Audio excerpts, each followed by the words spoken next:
penta based on the Shyvana dying a while ago and then chasing through. I think that was tracked, so I think it might have been a pentakill for him. But also just the fact that they got to play their siege. They got the Jace top lane on Anda, and it worked out. They showed up in front of turrets. They set up a Baron really well. They chunked people out, and then finally got the fights they wanted. Yeah, and the fact that Karma was able to speed up Stixxay, the Blood Boil as well, got him to that 10-3-4 score on Tristana, where he's just a huge wrecking ball, was big for them because they could siege, then they could follow up. Jace pokes you down, Tristana comes in when you're low HP, reset, reset, reset. Yep. Fantastic play there and great follow through. So Stixxay was able to be aggressive because he had the speed boost, the shields, and the black shield, and able to just make the resets happen off the poke. So now we got to see how these teams adapt then to this game at hand. If either team says, you know what, our losses was just a fluke, we can play the same thing over and over again, maybe they go for that one. Hauntzer could go for his third Shyvana game in a row and say, no, we're going to remove the Tristana edge, we're not going to allow you to play this. Maokai. Denial.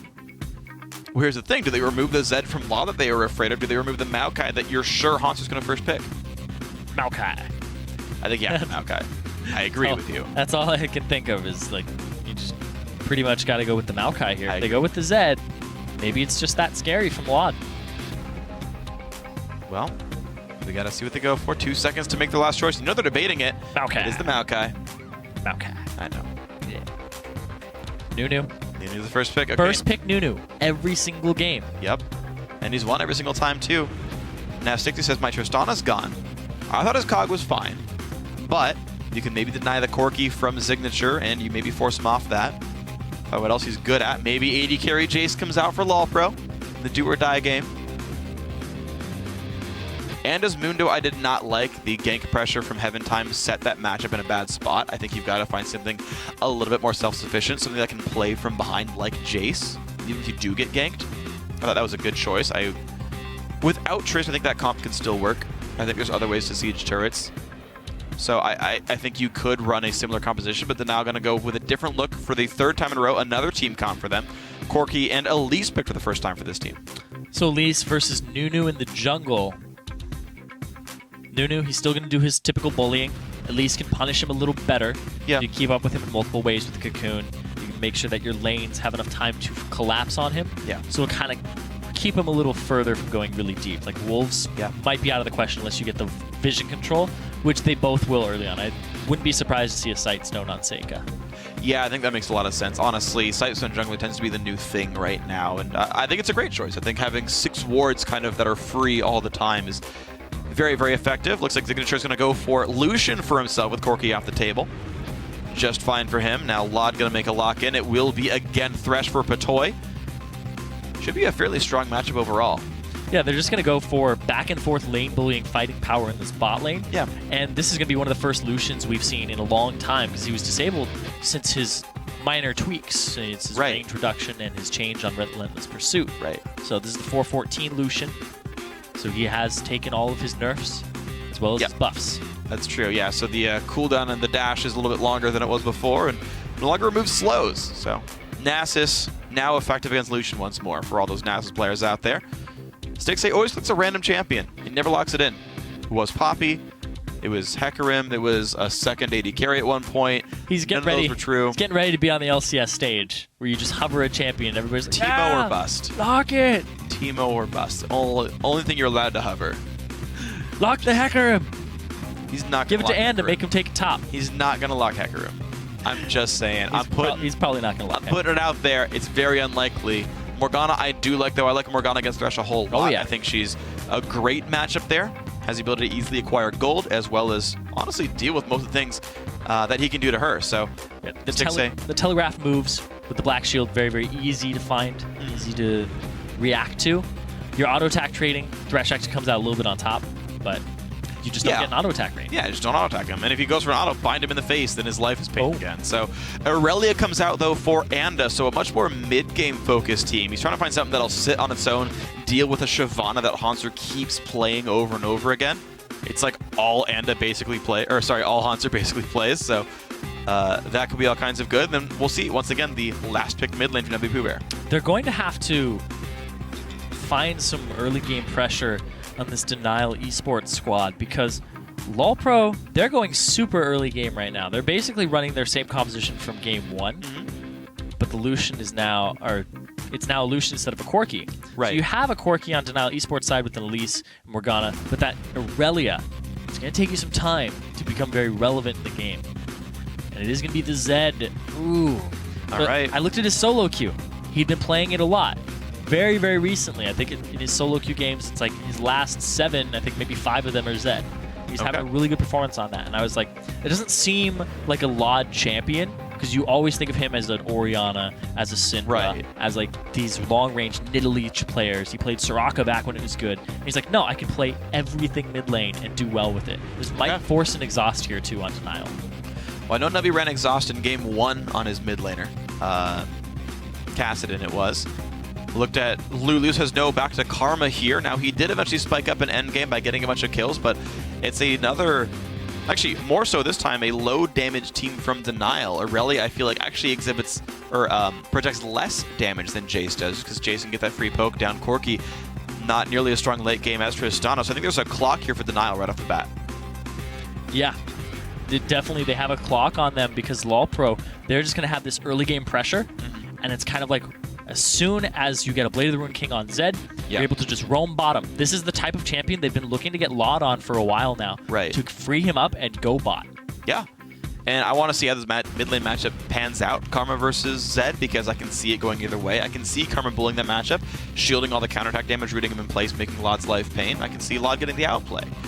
So I want to see how that matchup goes, because I think that'll unlock a lot. You talked about LoD wanting to get unlocked, allowing him to roam down, allowing him to make the plays, and it's on Navi to keep him down. Yep, so we have early game composition for LoL Pro. They kind of, or they did succeed with that immensely in game 1. Well, the weird thing is, like, it's the same, though, for Denial. Yeah. Like, Aurelia's not Jax. Like, it's not like you have this late game power either. I think it's really risky to say that, like, only one of these guys has early game. I think, actually, there's a better late game fallback on LoL Pro because of Zed. Yes. Because no one can deal with Zed late game. That it's, like, I agree with their early game power. I agree that it's there.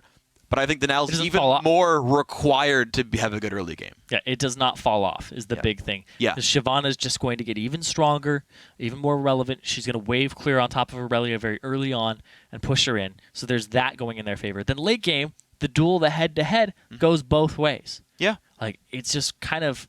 And knowing Hauntzer, if he gets a level advantage, he's going to push it and stay in lane and continue to grow it off of CS instead of joining team fights and just joining the actual big clump of people, which we saw last game. Yeah, that is the Hauntzer style, actually. Yes. And I'm wondering, sort of, as Denial plays around that. So basically, Hauntzer, what he's basically doing is, as you said, he's staying in lane, he's just pushing all the time, and he's relying on his teleport for his map mobility. It's almost always up for him. He'll have the counter kicks going down. It usually works quite well for the man.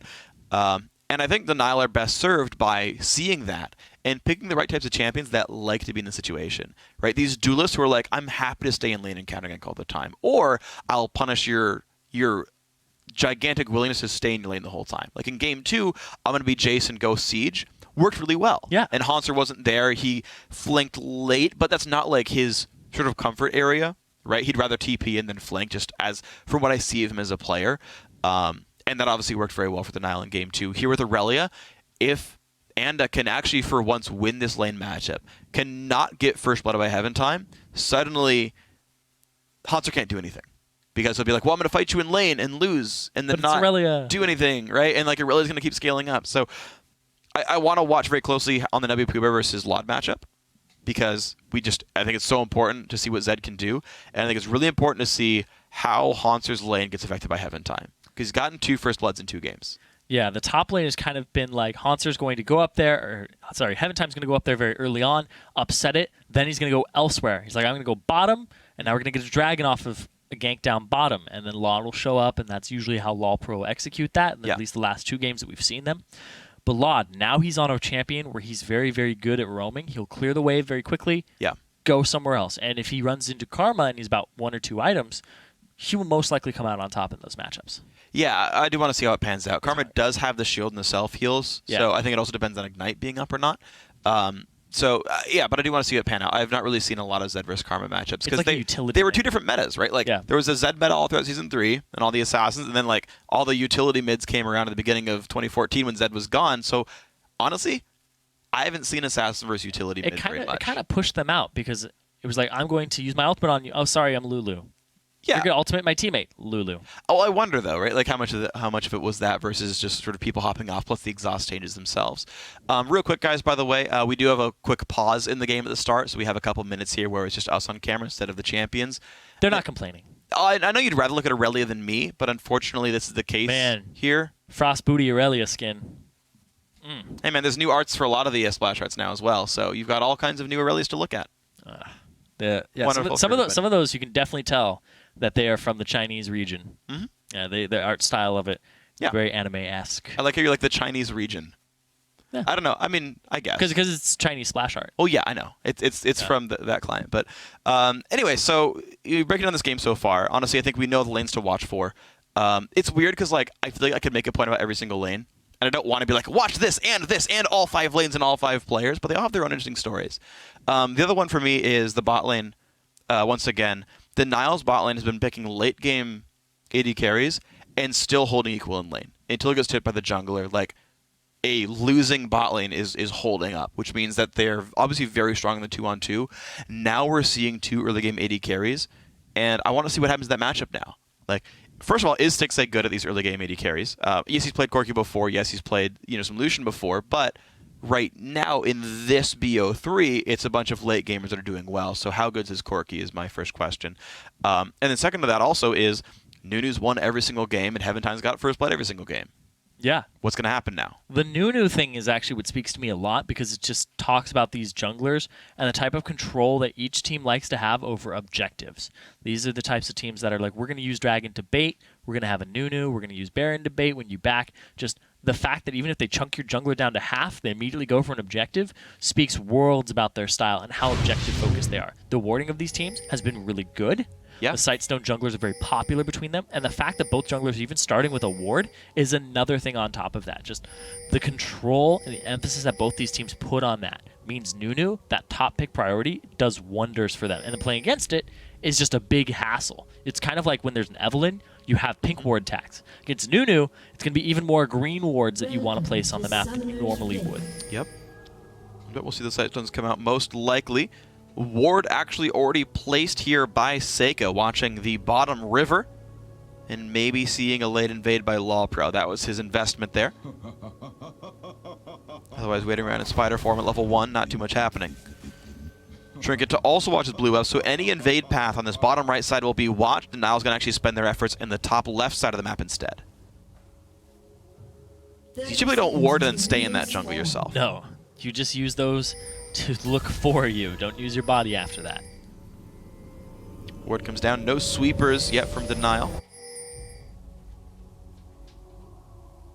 I always like when you start with like a sweeper at level 1 and you're like, I saw Ward go down. 10 gold, and you can like switch back afterwards. Yeah, it definitely helps you out, and it'll help your team out too. You can also do it in the reverse. You place a ward down, then go back for sweeper. True. Of course, the 10 gold's definitely going to help you. It's super relevant. I feel like LOD should have renamed himself to LOL for how much he was laughing at the start of that game. Then he'd be... LOL Pro LOL? Yeah, LOL Pro LOL. Is that good moves, though? It's like a semi-Macarena. He's like just putting his right arm out first. Over and over again. Just looks like an epileptic fit. Maybe. And Zed's not dancing, he's actually spazzing. Help him. Aww. Help him. Too many flashing lights. Ah. Karma's ulti just doing too much to him. Heventime going to start red buff. Same for Seika here. We are into game 3. They got to win this one to move on. Nabu Bear trading spells for now. You can actually walk away from a Karma-empowered Q if you just keep going in the same direction the whole time. So that is something that Lod should be continually doing throughout the entire landing phase. 1 CS missed by Nabu Bear. None so far from Lod. Early push does go to Denial one more time. Yep. It's off the Morgana. Doing a little bit of extra damage with the Tormented Soil. It's going to help them push it to level 2. Very, very shortly. Support Daddy, he positions himself for a binding as soon as they hit 2. There it is. Bindings. Gotta hit Patoy in the back of the head. 15 gold. He did it last time, too. Yep. Patoy didn't flash this time, though. That was like a... You're like the headmaster of Hogwarts. What? 15 gold! Why is that Hogwarts, specifically? 15 to Gryffindor. Oh, yeah. Please, please. Sorry. She's actually wearing the Gryffindor colors, right? Yeah. Got him. Not even a very big Harry Potter fan. Sorry, guys. Wow. Eh. I mean, when you are a wizard, why watch fake wizards do things? Uh-oh, support daddy taking a little bit of damage, though. The 1v1 in this AD carry fight, though. Ignite onto Zig, and of course, there's no summoners in range of Stixxay, so Zig forced run away, chugs his healing potion. They stop fighting each other. They don't blow any summoners there. That was rough, though. Stixxay forced a summoner heal because the Q is coming out. And that is definitely a lead Second now. coming around Patoy. He's going to ward this Patoy didn't see it. Good damage because the flash binding. Oh, that was almost in time. Support daddy gets hooked, though. He's in a bad spot. Flayed into turret range. Beautiful by Patoy, and that is first blood in a 2v3. Wow, Patoy coming up big there. The flash, the hook backwards. Level 3 was not yet available for support daddy, so he didn't have the black shield. Yep. Absolutely marvelous stuff, though. LoL Pro did a great job there, man. The Doran shield, the flash engaged on a W Pooh Bear, forcing him away. That was, okay, trade of summoners, why not? Put the shield back on. Yeah, well done, Patoy and Zig. Yeah, they came up really big there in that bottom lane. This bot lane is something that we've seen every game. Kind of just hold even, be upset by jungle pressure, but now it's the opposite. Is the jungle pressure trying to make it even again, and it didn't work out. Oof, Anna taking some damage back on Hanser, though. Both these guys are understanding their cooldowns. And saying when W's up, you got to run away, and then when mine comes back up, you run away. A little bit more sustain on Anda's side, though, because he had the flask available to him. But Hanser should be safe to TP back soon with maybe a second Dorans and a longsword or something. We'll see. Seika strolling into lane. But here comes Here's the Heaven Time here. He's got to be careful. Flashes back away himself. It's one of those haphazard kind of ganks. It's half-hearted. Yeah. Walk up, you're kind of like, all right, I'm showing myself. And it frees up the enemy jungler to make the best decision possible to him. And it's forced flash. Do I go into that lane to help counter gank? Because you're kind of just being a second laner. Or do I go into your jungle? Or hell, do I do both? Heaven Time. He's gone for the latter. Do I stay or do I go? Goes top lane. Ice Blast. Oh, that was trouble. If he stays, it'll be double. Lod gotta go ahead and keep clearing up his mid lane wave. He has not had to recall just yet. Navi Pooh Bear has, though. 34 CS on the Karma. Goes for second Doran's Ring and an Amp Tome. So, as much AP as possible to try to bully out this lane. Right now, honestly, the great play in the bot lane. Mid lane is actually going well for Lod. Nubby is not holding him down. That was one of the things to look at. Top lane, so far holding equal. We'll see if Anna can win this matchup. Yep. Lod backs, gets himself the Bilgewater Cutlass. He's ready to sustain in this matchup against Nubby. And here's the thing, too, is this kind of throws Karma off of her normal routine with items, because you want to get yourself the Athene's Unholy Grail. Like, no question about it. It is probably the best item for Karma, first item. Then it's like, do I get Morellonomicon? Do I get Seeker's Arm Guard? Do I get, like, both? Do I still get the Athene's Unholy Grail because it's just so good? Yeah. A lot of questions going on. I mean, it could just be a couple. Oh, the engage, though. Anda's going to land the stun, though, on a Hanser. Hanser's got to run away from this one. He does have flash, but you've got a Karma coming right about now, and Hanser. Gotta be roamed. You got to be careful. Gonna pop the W. Gonna run away as fast as he can. Actually, there's no one in his way, so Hanser's safe. And the flashes, none of them blown. Just out. The movement speed here. He's actually. What? Yeah, I don't know if that's worth it. Okay, he's gonna back off. But actually gives a lot of time for Anda to just kind of chill out and get his farm back. Seika found a Heaven Time. Level 4 on both trigger wards come down. Actually, you know what, Seika, gonna go back into spider form now. Yeah, and finally gets the damage back down. But Heaven Time just does not take much damage as Nunu. Yeah, and he could also chow down on one of those spiderlings. Almost the binding from support daddy. And they just chunked out the jungler a little bit. Yeah, I think they're both durable. But to be honest, that was a wet noodle fight. Yeah, they both went towards Golem Spirit. Yeah, they both went towards the Quill Coat. Yep. They had the extra ward, the vision we talked about. That's such a priority for these junglers. Another binding miss for support daddy. Patoy dodges that one. Bot lane still looks pretty good. Small item lead for Signature. He will be closer to Trinity Force by a lot here. He's landing really good Qs as well. You see those piercing lights come out. Look at all these wards that both teams have placed inside of the jungle on that dragon side. So they're setting up for it already, just thinking about a minute or two into the future. And now Seika on the top left side of the map is going to free up this pink ward to be cleared. Yeah, keep in mind, it's actually 3-1 in pink wards. Now it's going to be 3-0 in pink wards there. So LoL Pro have been doing a better job of the vision game. Smite used by Seika here. And that's a very big risk then when, Denial are honestly losing vision here. Yeah, slowly but surely, it's just falling out of their hands. Seika What a hook onto Stixay, though. Flay's going to land a support daddy who also takes a fair bit of damage there. Wants to trade back with his own phosphorus bomb, but there's double ultimates now for the LoL Pro bottom lane. There's the culling used to force them back even farther. Entire spell hits. Eventime's doing the blue buff. Eventime's got Smite. This is basically free for him, but Seika gets some good damage back down. Cocoon does not land. That could have been big, but he's not going to get it here. Seika has to zone him completely out. Lod he's going after Smite to come back up. There's the engage on towards the denial mid laner. Giant damage comes down. That is a kill picked up. They don't even stay for the blue buff here. Seika wants his fight, though. Can he get it? Couple hits from the kill, but there's a lantern. There's a hook, and Seika's going to be going down. LoL Pro starting the game out 3-0. Wow, just going after the blue buff and then falling back off of it. They might get another kill here. Oh, he goes for the flash box. The ignite is on. Black Shield's not going to be enough. Zig finds another kill. Support daddy flashes for it, gets the damage down as best he can. Summoner he'll use, though, and Zig still has flash. He will stay alive. And it's just getting worse and worse for Denial. And the blue buff still hasn't been taken. Do they have enough HP to even go for a dragon? I think they're just going to cut their losses and go for the blue. It is fine. They're good. And if Heaventime now with the blue just tanks up the dragon, they might be able to do it. But they are all so low, and they don't want to get caught off guard. No, this is the right call here. Yeah, Dragon's actually plenty dangerous, but you know what? It is still a 2,000 gold lead here for LoL Pro. They're looking very good overall. Hanser, you know, for what it's worth, he's being held in check much more by the Aurelia of Anda, but it doesn't mean that much when the rest of your team is just doing so darn well. Actually, it's going to be Denial going for this. They have the advantage here in terms of vision. Also, they just backed, got themselves some items, and they can go straight for this. Heaventime, complete opposite side of the map, cannot contest. Looks like Seika will claim this one, and Denial are now back within 1,400 gold here, so maybe they can claw their way back in.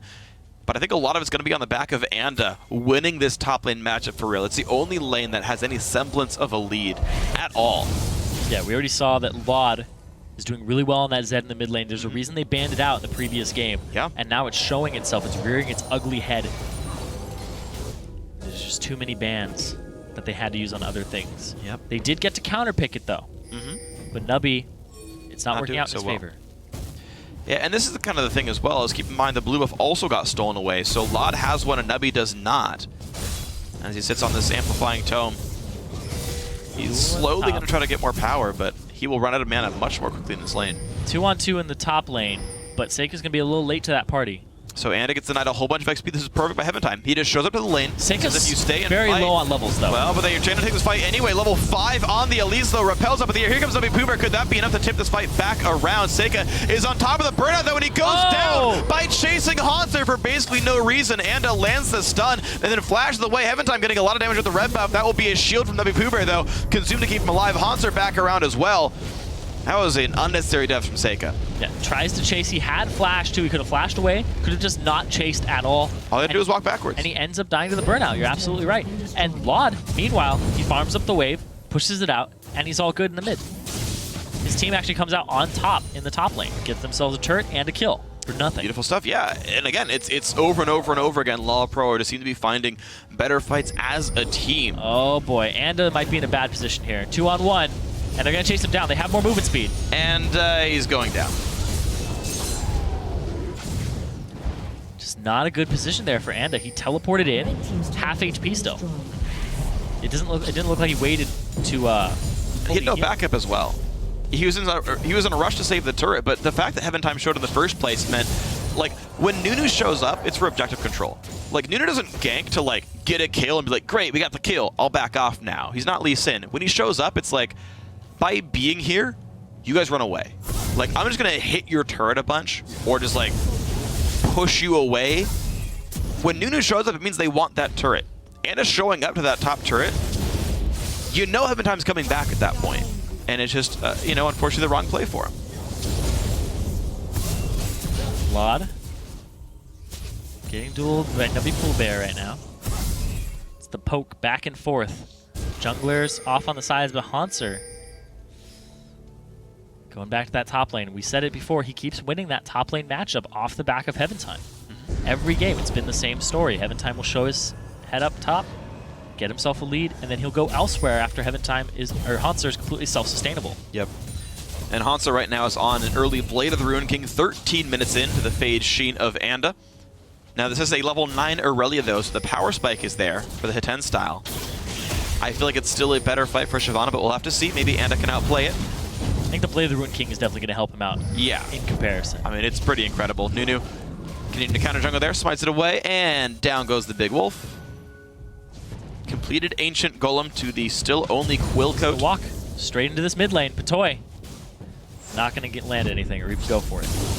All right, life stays safe, but the Nile are running out of options very quickly. This is very reminiscent, I think, of Game 1, where they were just controlled the entire game and it ended in 27 minutes. It's the split push. It's the 1-3-1 with the advantage here from LoL Pro. A good strategy. Stixxay's forced away. This mid lane outer turret down to half HP as well. Heaven Time still getting ward control, and Seika can't even live in his own jungle anymore. Ice Blast lands, but Toy wants in. I don't think he can live anywhere. Forced to flash away from his own wolf camp there. Lod kills the baby spiders. And he left now him. Mid lane outer turret's gonna go down. Yeah, unfortunate scumbag Seika let his spiderlings die. They don't flash with you. They do not. They will repel. Yeah, so Lod and all of LoL Pro, they're going to go for a 1-3-1 split push here. They're going to try to ward up their jungle roots in between. And so it's so much easier to rotate. You saw there that they cut Denial off, pushed him out, and then Lod was like, all right, we poked you down enough. We're going to take this mid turret, even though it looked like he was going for bot. Now they can come back, revisit it, do the same strategy. Push all the waves up, look for an opening. And there's one right there. A whole bunch of damage on support. Daddy is flash away after breaking a voxel, but here comes the re-engage. Anyway, Zed goes on to Stixxay, who has nowhere to go. He will pop to Loud support Daddy. One hit from Dead does, in fact, go down to the Ignite, but the re-engage comes in from Seika and co. Can they do enough? They kill back onto the Nunu, but Elise Morgana also dropping now. It's going to be Zig still in the next double kill for himself as Aurelia falls. Only Nubby Pooh Bear left alive. There's really only 100 HP left on the entire team of Denial right now. Yeah. It's blinking. That's going to be LoL Pro picking up a turret for themselves and establishing a dominant lead. About 7K, 15 minutes in. Bigger now. 3. Ugh. Yeah, closer to 8,000 gold. Hanser going to clear the rest of his wave out. Just get as much gold as possible, jump back to his team, and looks like these guys are just fine. 2-0 and 2 on Hanser, 3-0 and 2 on Signature. Patoy throws the lantern over, and it actually forces Lod to use his shadow to get closer. He uses the 5-point palm exploding heart technique on Stixxay, flies himself back because cool Zeds don't look at explosions, and then Sport Daddy dies to the Ignite. Just the fact that they are able to just brute force this down. LoL Pro wanted to do this game 2, they did it in game 1, and now they're doing it again in game 3. They like to fight, they like Signature on these harassy type champions that can go really hard and have this early game power. The fact that they got Nunu again speaks even more to that they're able to execute that early and keep this gold advantage. He's done beautifully. And I actually have to commend Hanser in that last fight. One thing he did that was amazing. He started the fight in human form and stayed in it for a while. When Anda came in and went for Signature, Hanser then ulted the Aurelia out of range. Blade Surge was down, popped the 10 style, said, get away from my AD carry. Peeled for him as Shyvana. I don't see that often, but it was a really smart play by Hanser.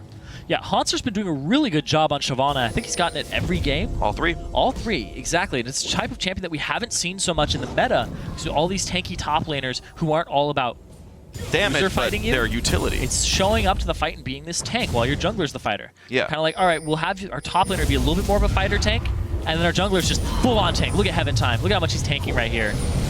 They're trying to pick up the kills in the back line. Looks like absolute zero use. He runs away. Hanser just going to wait for Sega to come down. Good damage coming out. Dragon Force is available. Pops it, and that's going to be the kill picked up right there. Solo kill for Hanser. Spiders inferior to dragons here, as we can see. Another 2-level lead here for Hanser over Anda. He just has this matchup down pat, not just champion-wise, but player-wise. Every time he's coming out on top with the help of Heaven Time. Yeah, time and again, great stuff there. Signature going to split push the bottom lane. Easy pickup for himself. Down it goes. 5 turrets to 0. They've lost a dragon at one point to Denial, but honestly, this game is in complete control by LoL Pro. Hanser, who wants to clear a wave? Why not? 10K gold advantage, 17 minutes into the game. It's looking a lot like game 1. Not as dominant, but it's still just a great showing by LoL Pro once again against Denial. It's going to be so hard for Denial to even get back into this game. Yeah, I'm not sure. The fact they have Aurelia, maybe, but she's so far down. She's so far down, exactly. Her power spikes are so delayed, it would have to be about a 50-minute game before they get back into it. You need a lot of time, and even then, like, Blood Boiled Lucian's actually a pretty darn good AD carry. Yeah. Like, We're going to go in. Nice little slow on a Hanser, who does get hit by the Merlinomicon. Anda wants in, lands a slow. One hit from Dead. Here comes the Zed, though. And Anda's going to go down. He dodges the Dark Binding. Goes to Nubby Pooh Bear. That's one hit from Dead as well. Lands the Q. A double kill now for Lod. And Denial just keep getting denied. God. Oh, almost. Lod just coming up really big there. The fact he got Zed this match, and he's just putting on a clinic. Yep. He's basically showing how it's done. It's a masterclass here. He's playing absolutely amazing. Yoma's Ghostblade done as well on top of the Blade of the Ruined King. Double actives for himself off Boots 1. Stixxay in a fight with Signature. 2 levels down and a red buff. Nowhere to go. Zig grabs the kill with half health remaining. Nicely done. I mean, he's up a completed Trinity Force. Yeah. A full Boots 2 and a BF Sword. So Hanser actually ends up getting collapsed on here. He sees it coming. He uses his ultimate. He gets very, very low this entire time. Lod was already en route to this. Gets Anda. Anda realizes he doesn't have the movement speed to catch up. Dodges the Dark Binding by returning to his ultimate. And he gets Nubby, the enemy mid laner, without using his ultimate on him. He just chunks him down completely and Solo. finishes him off. Yep. Pretty darn good play, man. Lod, he's still awesome. He's playing everything, though. We say every single series. He's playing the Xerath. He's playing the old school Nidalee. Now he's like, I've got Ziggs, Orianna, I can team fight. I'll pull out the Zed. The Yasuo. Just to show how deep my champion pool is and how skilled I am on all these different champions. We used to say that his Syndra was ban-worthy. There's a lot of things that are ban-worthy against Lod. Good luck with that. Yeah. Yeah, I'm actually surprised we didn't even see Syndra once this entire series, but these guys had more important things in their mind. He went 0-3-0 on it against Team 8. And just stopped. He's done with it. He's retired it. Never mind. All right, well, Anda dived under his turret. Can he get away? Looks like the answer is no. Quick kill by Hanser. I've seen this before. Yep. It happened with Jace story. and Shyvana. Hanser, now he just created a big advantage in the top lane. They're going to rotate straight towards that. And now Heaven Time just zoning, making sure they can't even contest this top lane turret going down. Oh, Lod, though. Stixxay, he's going to die. Lod's unstoppable. Oh my god, he's going to go back really proving it. Yep, he wants more damage as well. That's a pretty... Oh, no, red buff. Yes, it is. Basically a 2v1 under the turret, and he gets both kills. Yeah, he dies, but you know what? Who even cares? 6-1 and 2. Seika now screwed as well in front of his own turret. He's going to go down. That's a surrender. 20 minutes and 37 seconds as the Nexus blows up. Yeah, that's a well-deserved game by LoL Pro. LoL Pro, they're going to make it to the semifinals, and they're going to play Curse Academy, their sister team. Look at that. Just an amazing back and forth between the two teams. Yeah. A 2-for-1 from that Zed. 2-for-1 in terms of exchange. I'll take that any day. He got like 3 of those. Yeah. Like throughout that game. Like honestly, I mean, what else can you say? I mean, it looked very much like Game 1 LoL Pro. This time it was not because they're facing a late-game team, but it's because they took control of that game really convincingly. It was incredibly impressive. The 2-on-2, then the 2-on-3 in the bottom lane. Extremely well played by Batoy, well played as well by Signature to isolate the fights they wanted. They fought that well. Hanser, every single game, won his lane matchup. Heaven Time, every single game, set his top lane up for success. And at least in laning phase, Lod won every single game. In 1 and 3, he won in team fights too. Yeah, and that puts them at least in one of the live showings at the LCS because they're in the top 4, and top 3 teams end up going and being in the promo tournament. Yeah. So they actually fought for that tooth and nail, and a lot of factors went into this because there's been a bit of a break between last time we've seen these teams and now. And it's a completely different patch. I think it's actually maybe 1 or 2 patches have gone by. I think we saw a little bit on 4.13. 4.14, though, there's so much open here. A lot has been tweaked, a lot has been changed. And I think even the last time we saw NA Challenger, Maokai top wasn't really a thing. Yeah. We saw EU Challenger and Maokai top was a thing, right? When we got to that point. But it's just been a while. These teams have had a lot of time to just bide, come up with strategies, come up with deep champion pools, and then throw them on the table and say, you have to deal with this and react to us mid-series. Yeah. And the reaction by Denial just wasn't completely there. They adjusted game 2, but they went even for a long time. So basically, it's been stomp game 1, kind of bashing heads, but breaking it open off of a good team comp that ended up pushing through. Yeah. Game 3, another stomp in LoL Pro's favor. They just went back to their roots. And so LoL Pro have to make sure they keep playing this type of LoL Pro. Like Game 2 LoL Pro was not a very strong team, to be completely fair. And they've got to make sure they sit down and figure it out for tomorrow so they can win the semifinal match against Curse Academy. And as you mentioned, yes, we're going to see them on the big stage later on. They'll play either the third place match on Saturday or the grand final match on Sunday evening. But LoL Pro, they definitely look like they have the elements to win. Their players are strong. Their cohesion seems very good. They lost their old shot caller in low, their old support, but it seems like they're still finding very good ways to play as an organized unit. That is a good thing as well. Honestly, their willingness to jump into the enemy jungle and grab a fight for a buff, just their tenacity to do that seems incredibly strong. That's, I think, their biggest strength, is that LoL Pro just get out of their lanes and go do things, and that's really good for them. You talked about not having their old shot caller low, but it looks like a different team when he's not on it right now. Yeah. Because their rotations seem really good. Their collapses seem good. They're kind of playing to everybody's strengths. Yeah. And this bot lane, the new bot lane for about the third or fourth time that we've seen, because they keep just changing it up. It's like Patoy's going to play AD carry, no, Heartbeat's going to play AD carry, no, Hood Stomp, and just low, and then just all these different variations. Right. Now it's signature Patoy. Yeah. And this bot lane actually looks like it's working out for them. It is. And I want to see more of them, though, because you've only been tested once. Yes. Stixxay and Support Daddy, also, to be honest, a fairly new duo as well. Denial, to be fair, we're the 6th seed coming in. They want a tiebreaker to make it here, so they're pretty strong, but they're also a fairly untested team. So you can't use this as a great measuring stick for how good LoL Pro is. You've got to see more of them. Curse Academy, we know, is a strong team. We know whoever they face in the third place or finals match will be a strong team, so that'll be a really good series when you come to it. LoL Pro, it's going to be a road for them. Yeah, Impactful and Bunny Fufu up against... And we know they're a good Patoy. team. We know those two are really strong, so that's going to be a bot lane, sort of fight to watch for. So if your playoff fix has not been sated so far, you're in luck. We've got another best of 3 showdown between Teammate and XDG Gaming. So don't go anywhere. That series starts right after this.